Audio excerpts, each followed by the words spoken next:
put the bolts back in the hole, but took the part out so that way you know where they at. So anyway, once you popped off that bushing, took that 13 millimeters out, then that connector right there with the blue, baby blue, and it looks like green, and you're gonna take that connector off. So once you take all that stuff off, you see I got it off. To get this off, you just gotta pop off that little gray part. Pop that off with a flathead and just leave it off forever. And then push this in, push in while pulling. And that's how you get that off. All right, let's drop this subframe. All right, so I did a few changes. I took off this motor mount, set it right there, getting held on by two 15 millimeters.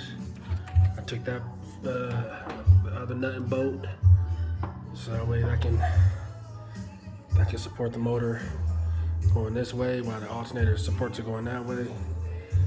And then I took out the this was kind of difficult. You gotta pull these from the side. You gotta pull in, push, pull out. That's the transmission connector or whatever, you know what I'm saying? That's a pain to get out. So if you got some, make sure you got some get a good grip up in there, because it literally goes on one way and then it goes in that way. But yeah, once you start getting to the nitty gritty, I'm gonna start disconnecting stuff. And we're really doing this. If you got this far, you know what I'm saying? Comment if you know if I'm helping you guys out or whatever. So then drop this subframe. All right, this part you really need to pay attention to. This goes to from the battery, this black wire. Then you have the harness part underneath. It's like a harness holder or something like that. You don't really gotta worry about that, but you still want to set this up exactly how it came factory. There's a bolt. This first bolt right here, that's what holds the transmission in, but the second bolt, that's what keeps this ground. That's what keeps this ground in there real good. So take a picture, pause, do what you gotta do, but this is very important. This ground right here, it goes on right there. So we're about to take this off right now, so that's why you gotta be be paying attention. So let me take these off real quick.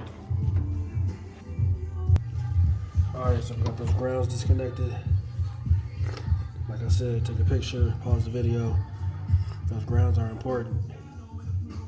That way the car starts up once you replace the transmission, whatever. So I got the subframe down. The issue is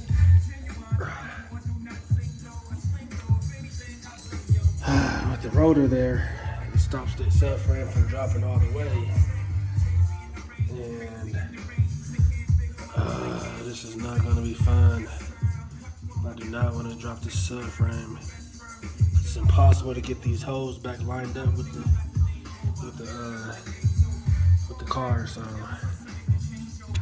also, like I said, when you drop the subframe, I told you it'll come out those holes. So when you put the new transmission in, you put this mount on there.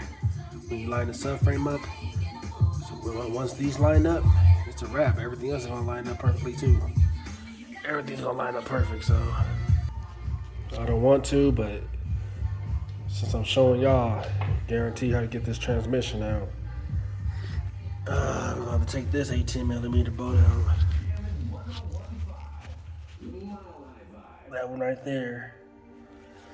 But I would jack it, put the jack on underneath first, underneath all that gooey stuff.